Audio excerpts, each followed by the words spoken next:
wealth. That is the way of Balaam. And last week we studied the error of Balaam, which is basically covetousness and condemnation using religion to gain wealth. So you could see that the way of Balaam and error of Balaam is pretty much entwined. Okay, they're the same. So if you look at it, it's all about monetization, and in short, doing making business at the expense of the church.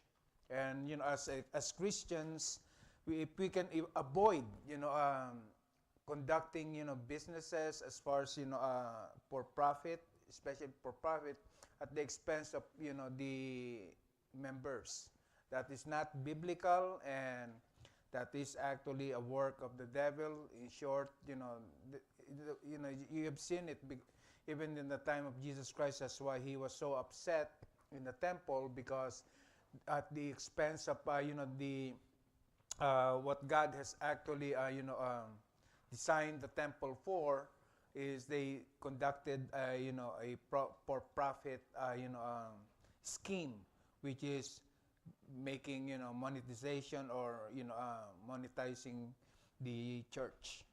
Now, the last but not the least that we will study is the doctrine of Balaam. The doctrine of Balaam is all about compromise and coercion. And then we will see that what is coercion. Coercion is actually forcing God to do what is contrary to his being and attributes. And again, I warn you not to point fingers to Balaam, because at times we are doing this unto the Lord. We're trying to force things to God, and sometimes we have to be careful that that statement, prayer changes things, because of the fact that some Christians misunderstand it by thinking that with their prayer they can actually change God's ability to make decisions. And once you did not get your answer right, then you create tantrums. And it's like a baby, a child who didn't get his chocolate or his wishes. And that is some Christians are actually guilty of coercion. You force God to do what is contrary to his being and attributes. And you could notice that when Jesus Christ prayed, and it should be also our prayer, that we should ask that all our requests will be done in accordance to his what? To his will. It is not, it is only us who can propose, but it's always God who actually makes the decision. Okay? It's not us. So we better be careful when we ask for, say, especially when we say prayer changes things, according to God's will. Okay? It's not according to how many prayed, but it is how God will make that decision. And all that God wants from us is praying. So coercion is something that you force God to make something that he is not really, is. Now, what is that sin? Let's go back to Revelation chapter 2, verse 14. In Revelation chapter 2, verse 14, it says, "But I have a few things against thee." He's talking about, the church in what? Pergamos. Okay? "Because thou hast there them that hold the doctrine of Balaam, who taught Balak to cast a stumbling block before the children of Israel, to eat things sacrificed unto idols, and to commit fornication." Now, I'm sorry to say this. Where is Pergamum? Actually, it's in Turkey. All the 7 churches are actually in Turkey. And if you will look into it, what is Turkey right now? Turkey is actually a Muslim country. And all these churches are gone. Okay? Now, that only shows us that, God has reasons.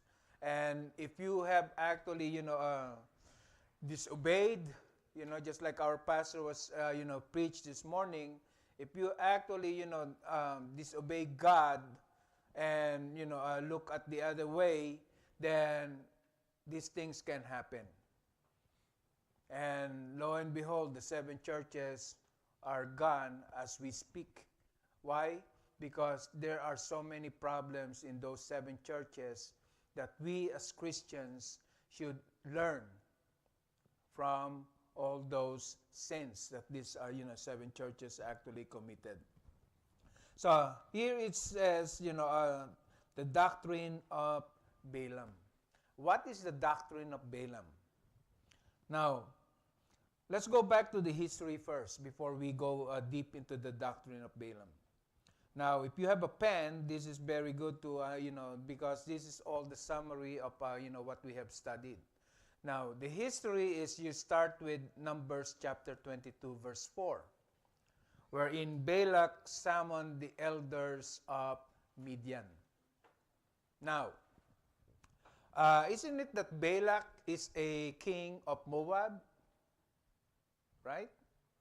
Okay. Why in the world is the elders of Midian in Moab? This is very significant, by the way. Because for some, people who are actually just looking at, as Balaam as just a mere prophet, this is very important. Because in the book of Numbers, you would notice that Moab and Midian, in the old, what you call the map of the, a biblical map, this actually more or less 400 miles, distance-wise. And, then, if you are to think of it nowadays, it is about, California or here in LA and to what? Viva Las Vegas. Okay? That's what it is. That's, and talking about, they don't have Teslas or any, high-speed, like transportation. That is a long ways, right? You think about it. You just imagine there's no airplane. You don't have cars. You just have, camels and all that stuff. That's a long ways. But you notice that, here in Moab, the Midianites are there. And not only Midianites, but elders of Midian. Okay? I would like you to pay attention to this, okay? Why are the Midianites in Moab and the elders of Midian? Now, in Numbers chapter 22, verse 4, and Moab said unto the elders of Midian, okay? You see that? Now shall this company, or the Jews, or the Israelites, lick up all that are round about us, as the ox licketh up the grass of the field. And Balak the son of Zippor was king of the Moabites at that time. So, the Moabites are actually what? Concerned. But God is not really, God has no, what you call this, personal grudge against the Moabites, because of the Amorites. No. The Amorites were actually, they don't want Israel to be there. That's why they actually what? Fought Israel, during the time of Moses. But, God has no plans for Moab other than Moab is actually thinking something bad to the nation of Israel. And, we know our enemy. Our enemy, just like our pastor says, it's none other than Satan himself. And our enemy is real. And if you are just thinking, singing lullabies and all that stuff, nowadays, you have to wake up because our enemy is alive and working 24 hours a day. If there's 25, he's going to work 25 hours a day. So that is what happened. So he consulted the elders of Midian. And how did he consult it? I believe that they're already there. There's no means of communication back then other than takes time. But I believe that the elders of Midian were already in Moab. Okay? Now, so Balak summoned the elders. The number 2 that we will notice is when Balaam was actually in dialogue in Moab with Balak, he actually what? Blessed Israel 3 times. Because of the fact that, you know why? God is actually giving, Balaam a chance and a reminder. You know, I don't care if we are old, that, if Balaam is old, that, he needs some, he has senior moments. I don't believe that, that is an excuse whatsoever. I know that that is a fact, that when you are getting older, you are beginning to forget things. But above all, I'm telling you, brothers and sisters, that is not an excuse in the work of God. Okay? Neither in anything that we are actually dealing with God. Because sometimes, if we are not really paying attention to some things as a senior, we forget things. But if we are actually, for example, forgive me, Brother Lee, about this example. If Brother, the plants, as far as, Brother Lee is concerned, he's probably, he's within my range. He's senior, right? But nevertheless, I'm telling you, Brother Lee will not forget about the plants. Even at these darkest moments, even if Brother Lee is hungry, is tired, abused by, the kids in the school, I'm telling you, he won't forget about the plants. You agree, Brother Lee? Absolutely. Okay. See. Why? Because that is there is something in his head or brain that tells him this is priority. Right? Now, you're laughing at me. We have actually has been in about, if I'm not mistaken, 3 weeks already, or 3 Wednesdays, that pastor is teaching about seek your priorities seriously. Okay, seek your priorities seriously. If you have not listened to it, I advise you to go to the site and listen to it, in your senior moments, so that you will actually be, right in line, in check with God about your priorities. Because that is where the problem is. Our priorities are skewed right now, that we don't even know what is actually right from wrong. No, don't tell me, that, I know what is right and what is wrong. No, you don't.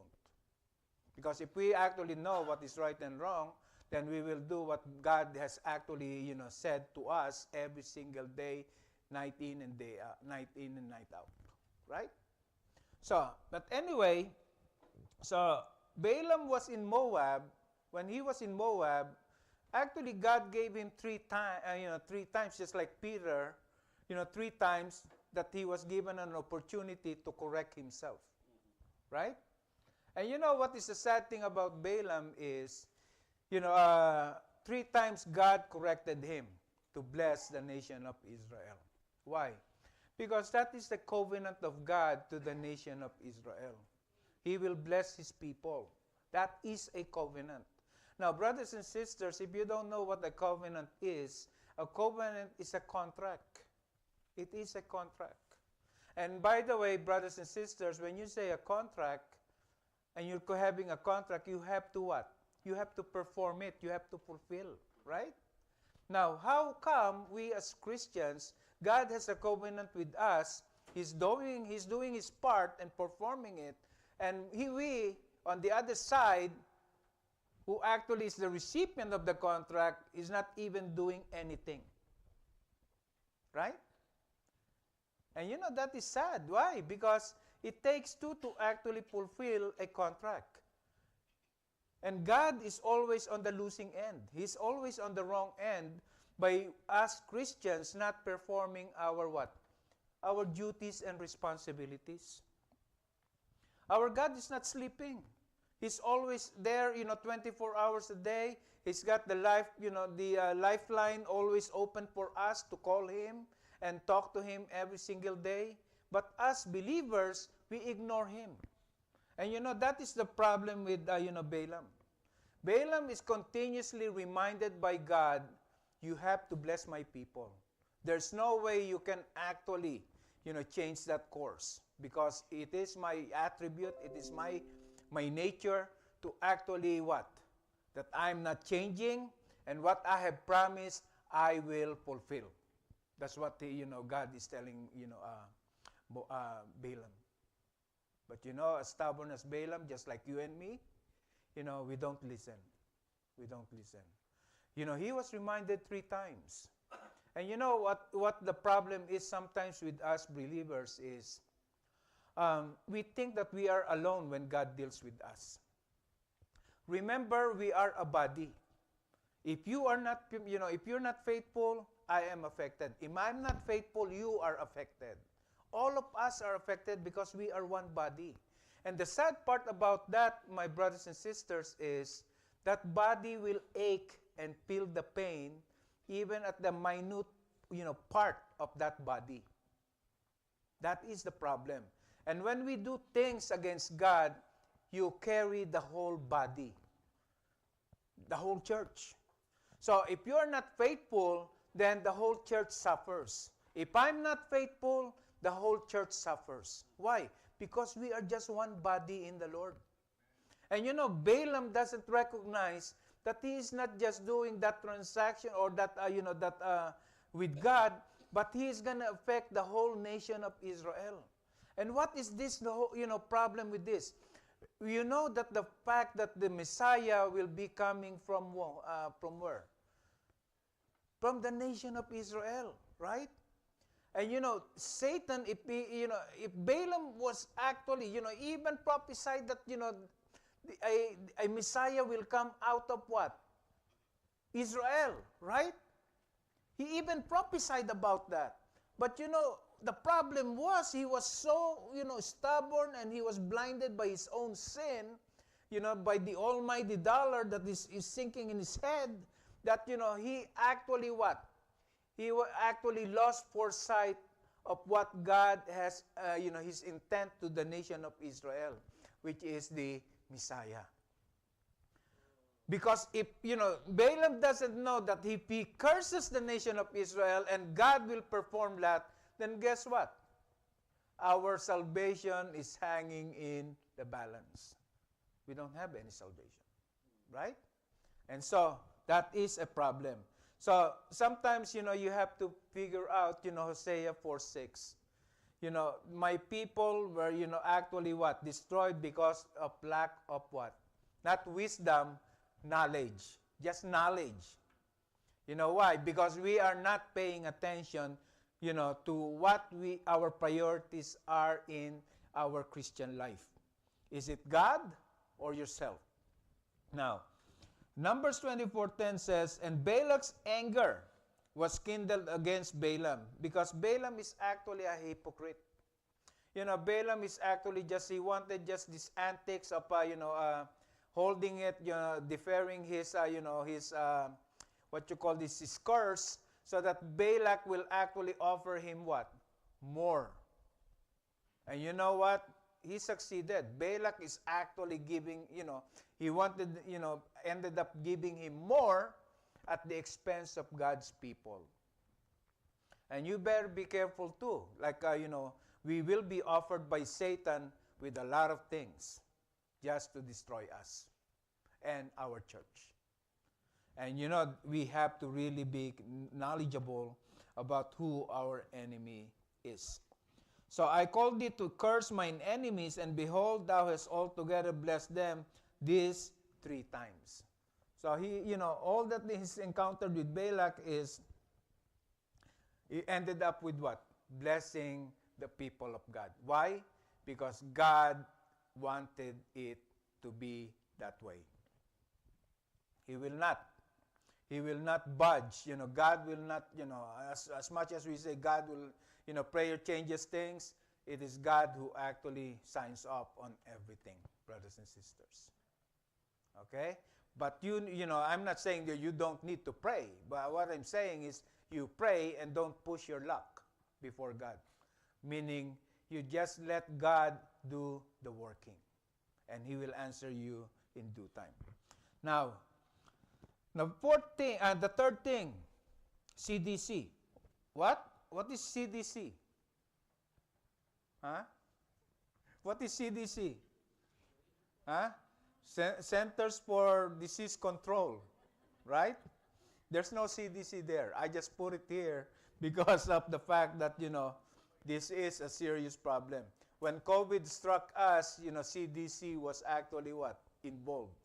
Now, what I'm telling here is CDC doesn't exist then, but Moses, actually had a what? A significant issue among, his people. Now, this is what happens when, when we as people of God are actually attacked by our enemy. There will be casualties, and I'm sorry to say, there will be a lot also that will be affected. Now, in Numbers 25, verses 1 to 8, what is this emergency alert? Are you there? Numbers 25, verses 1 to 8.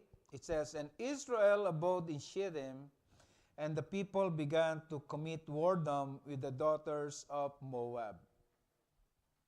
Just by the start, it's bad already.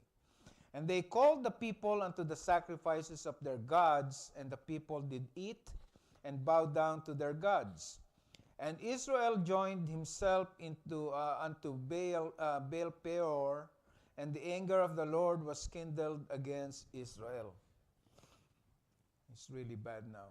"Now, and the Lord said unto Moses, Take all the heads of the people, and hang them up before the Lord against the sun, that the fierce anger of the Lord may be turned away from Israel.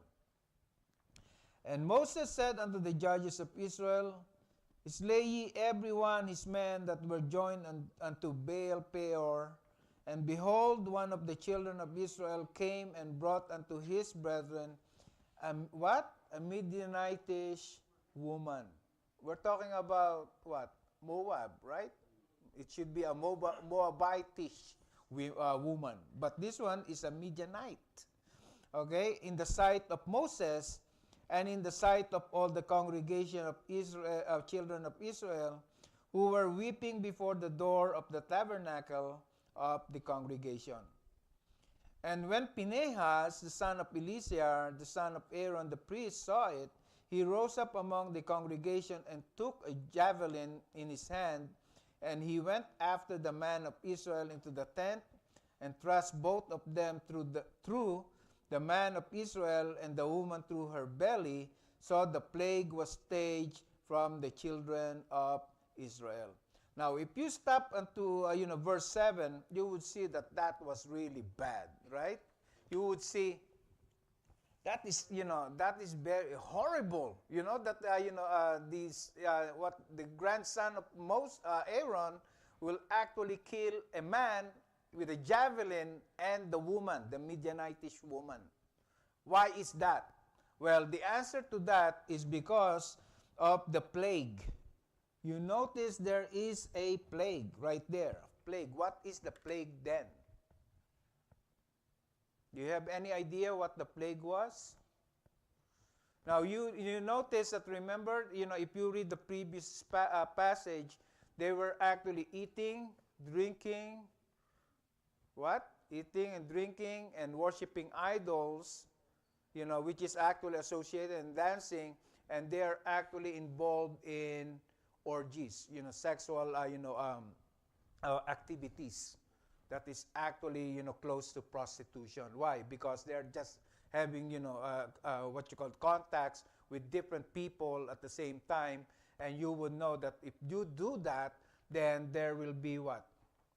STD, sexual transmitted diseases. That was the plague. And as much as you say, but what's the big deal about that? Well, the big deal about that is if Satan actually had contaminated the whole people of God, which is Israel at this time, and they're not that many, okay? They're just about 2 million of them, or close to 2 million, 1 to 2 million. That's not many, in a small place, because especially when you see COVID, right? COVID just when it can kill hundreds and thousands of people at an instant. Right? And this plague is actually, there's no cure for that. And humanly speaking, This is, I'm saying humanly speaking, because God can always intervene, and he did. Humanly speaking, if this is actually going to happen to all the nation of Israel, to the people of God, what will be next?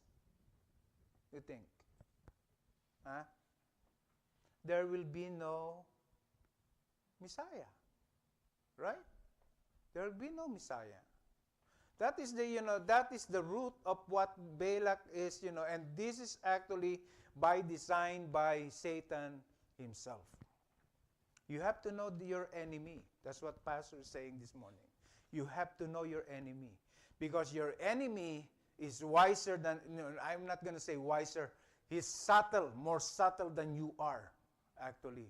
He's more intelligent than you are. And we don't even know what is coming to us. But the demons can actually predict because of our actions. They cannot read the future, but they can read our actions. So, for example, if you are a drunkard, he will always show you, introduce you to a friend who loves to go to a bar. No, seriously. He will do that because he knows your actions. That if you are actually close to the bar, you're going to drink, right? And if we are not really, conscious about who our enemy is and how intelligent our enemies are because of his emissaries, just like Pastor saying, then we are in deep trouble. And that is why, Balaam is actually a wicked, wicked soothsayer. Because, as much as he knows that, when he curses the nation of Israel, that that has a repercussion, but he made the worst, attack on the Israel by introducing his doctrine. And that is the doctrine of Balaam, which we will study later on. So you see how bad this is. So in the camp of Israel, they're really clean, and this Midianitish woman is actually sick. She is literally sick of what? Venereal disease. That's why she was killed, and this man was also killed, because we know that for a fact that this is, STDs are what? Contagious by bodily fluid, right? It is contagious, highly contagious. And it is actually hard to, to detect once it's actually infected a person. Okay? Don't even dare to, experiment on that, because that is the truth. After a few days, then you get sick, and then lo and behold, you are infected, just like COVID. Now, and the last but not the least is, so with that, plague, you notice in Numbers chapter 31, verse 7 to 8, Balaam is killed by God in Midian. Okay. So when Balaam was in Moab, he blessed, what? He blessed the nation of Israel. And as bad as disobedient and rebellious Balaam is, where did he go?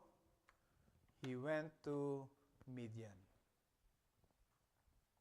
And sometimes, some of us Christians, we think that we can run away from God. But I'm not saying that Balaam is a Christian. But what I'm saying is sin can make you run away from God.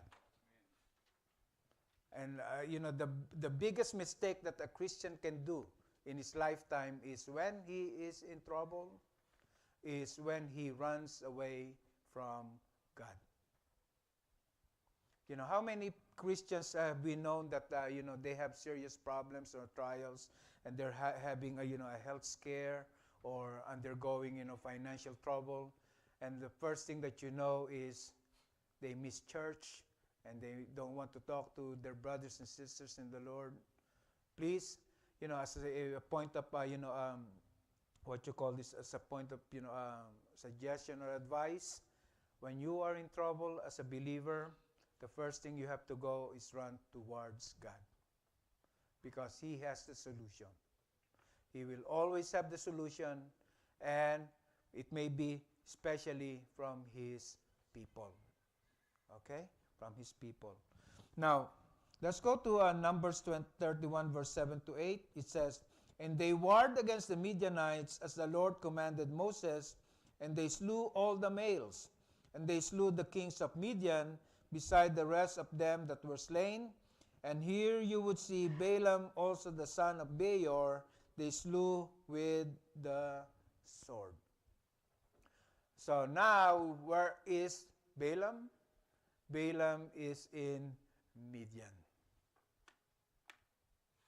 He showed his true color, right? His true color. His true color is really, he is a Midianite. And you know, Midianites are actually what?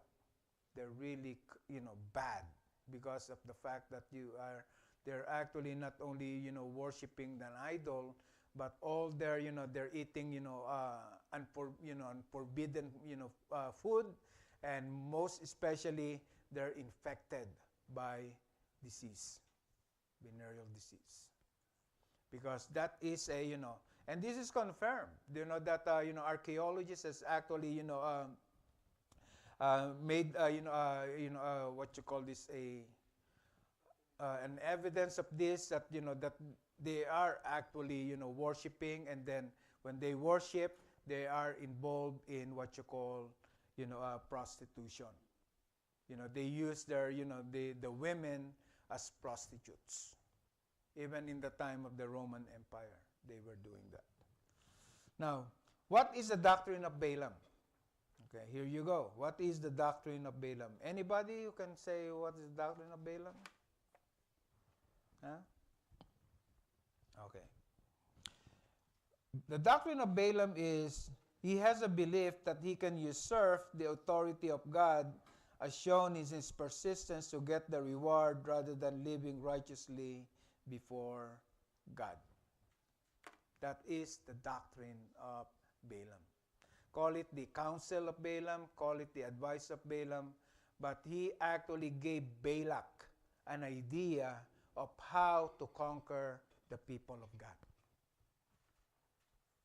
See, how subtle, the devil is. He if I cannot do it this way, I will do it another way. And you know what he suggested? He suggested that why don't we introduce the men, because I have beautiful women here, right?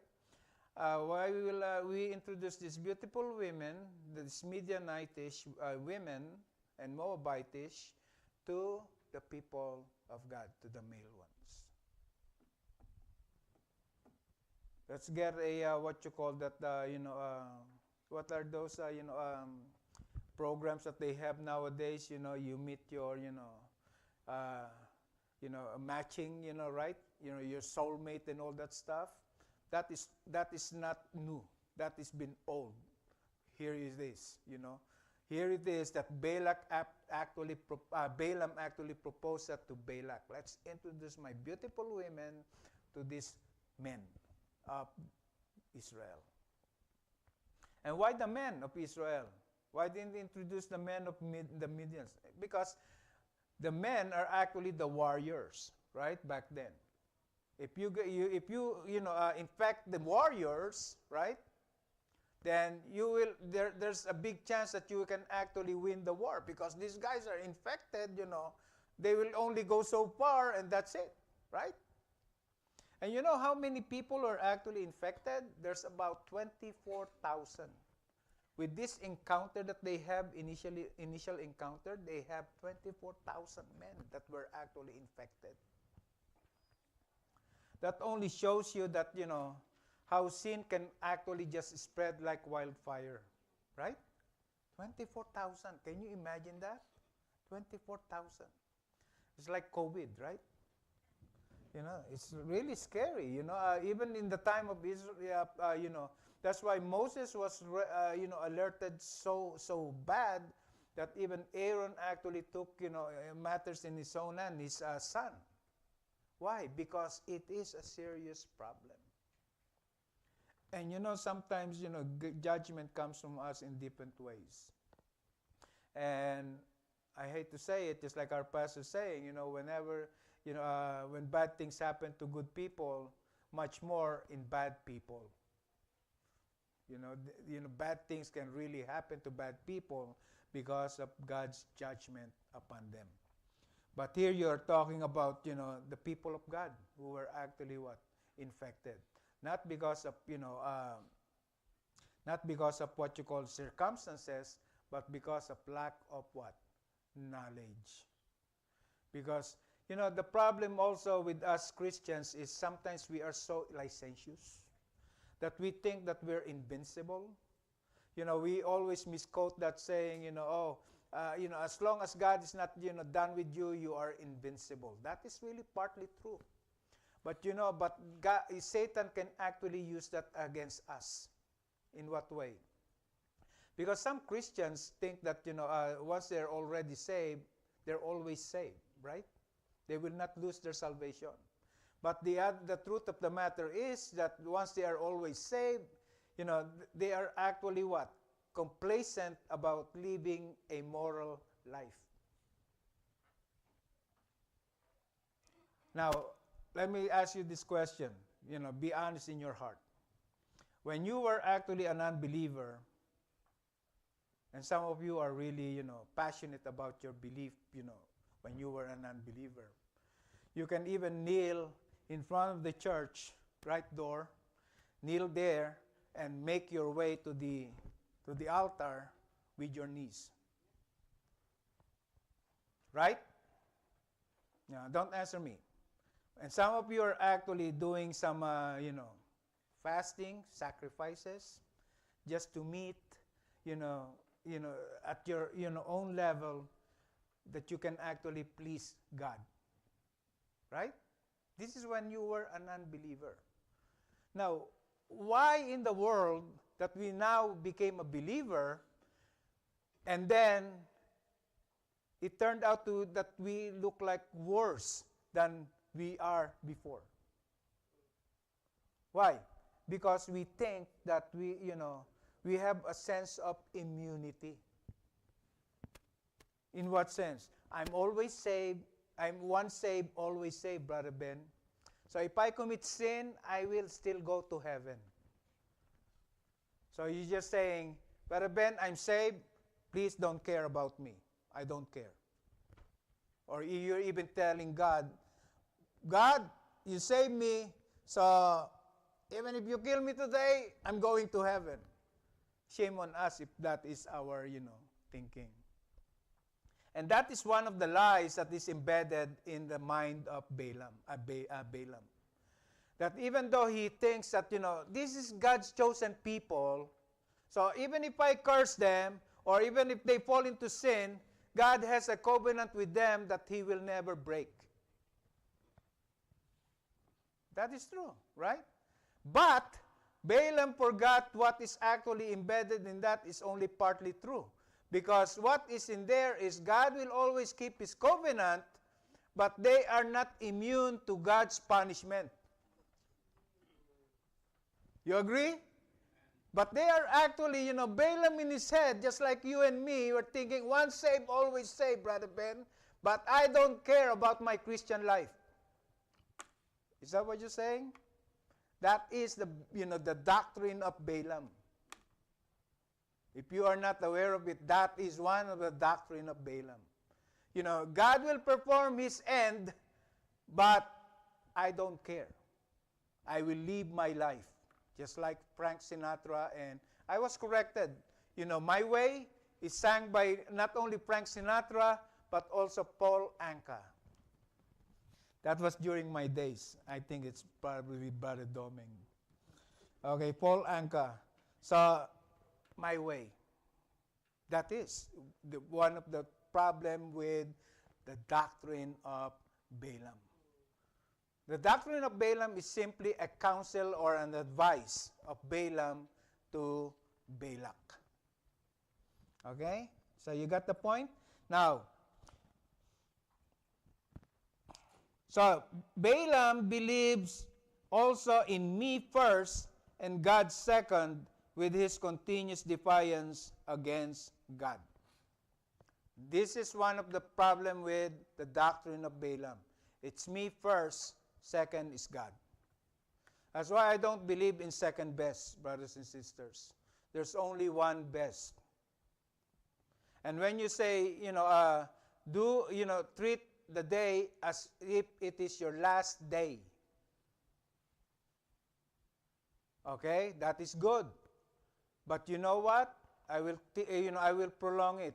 You treat each day as your last day because it will be someday be yours.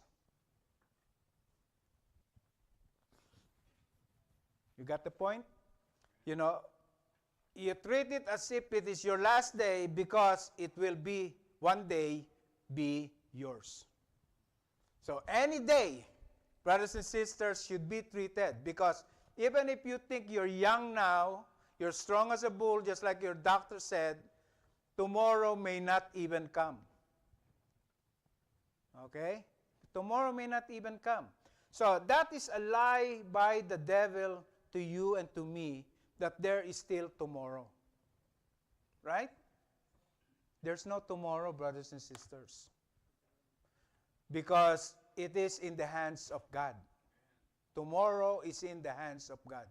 So if you are thinking, Brother Ben, it's good to have plans in the future. But what I'm pointing out to you, brothers and sisters, is don't live in the lie of the devil that there is still tomorrow. Because there's none, it's not there. And it may not be there for the time being. So, Balaam is actually believing in me first and God second. That is a problem, right?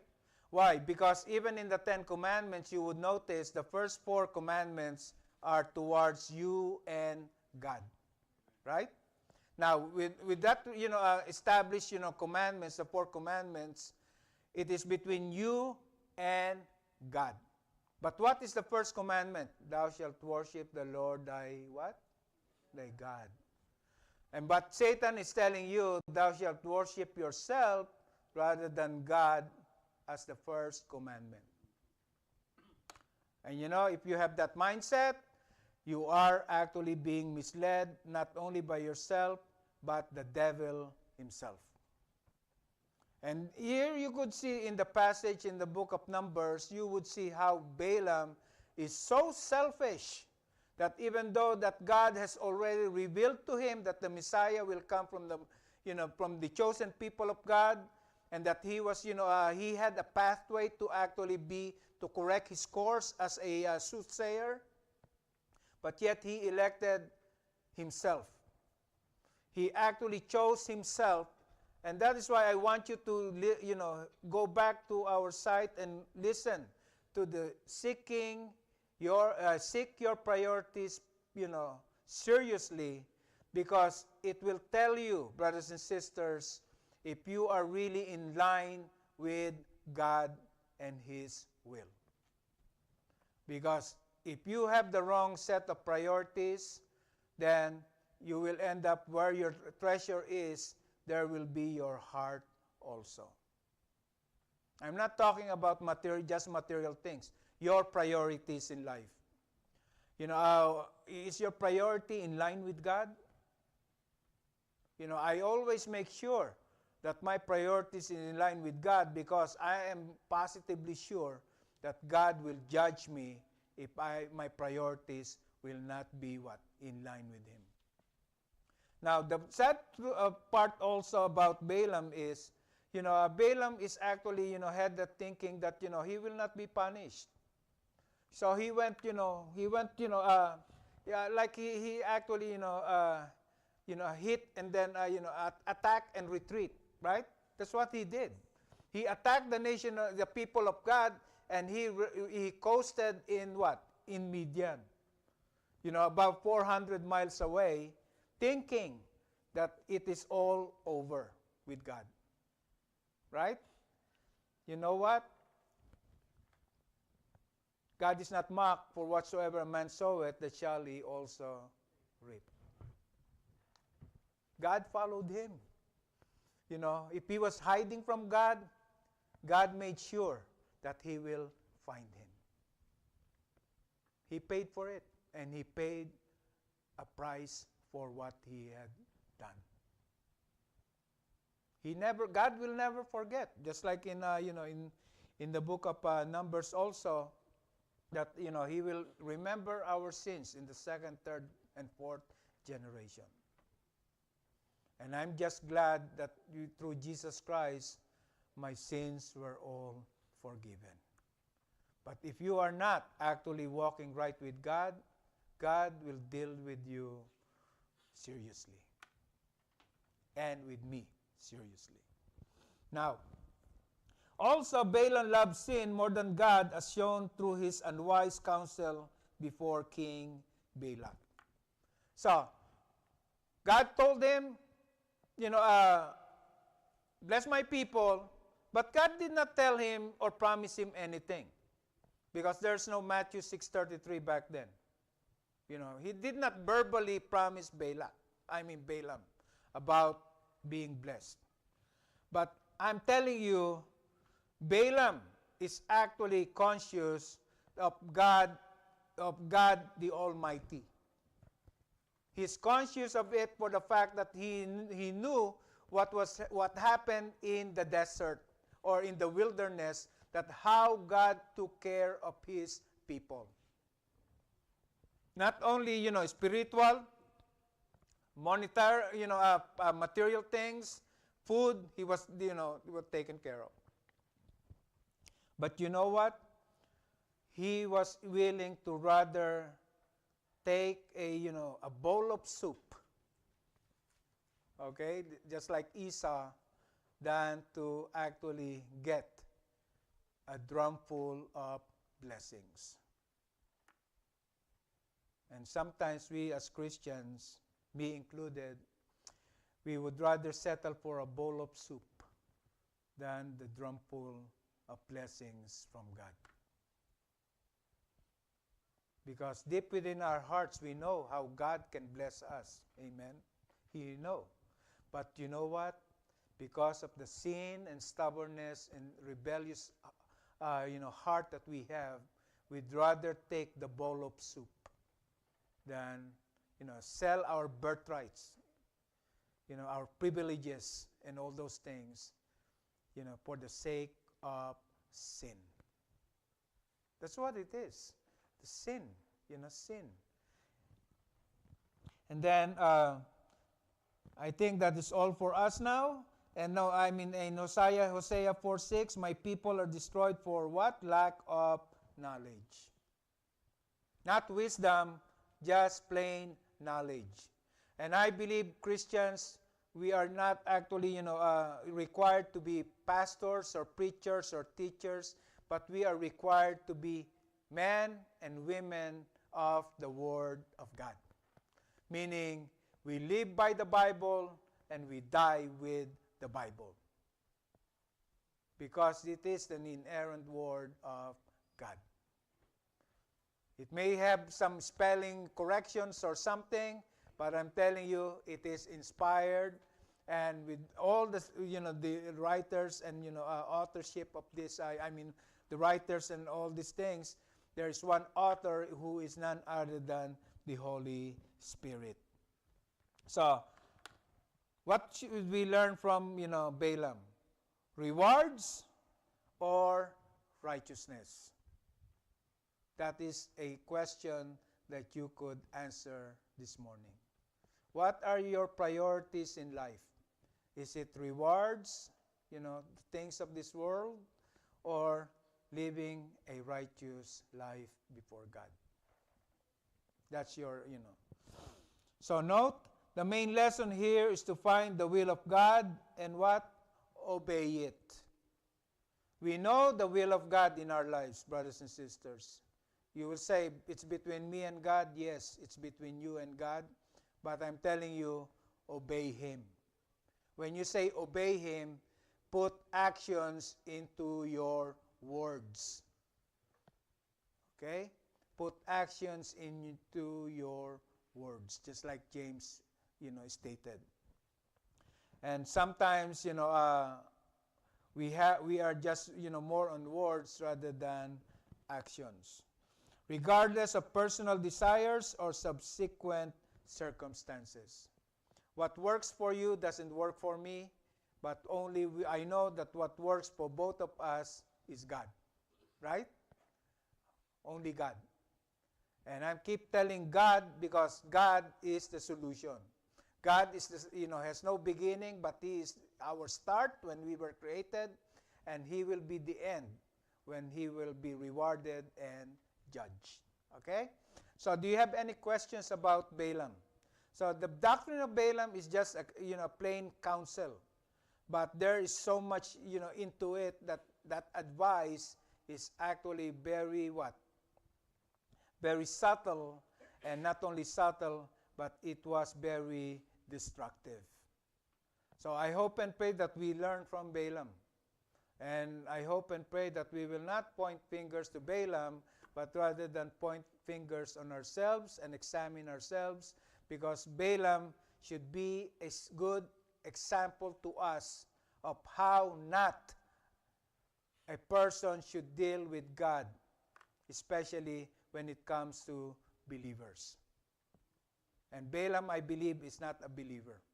But yet again, most of his actions are seen and actually be seen among believers even in our time. Okay? So let us all stand up and be dismissed. Brother Carlo, can you please dismiss us in prayer?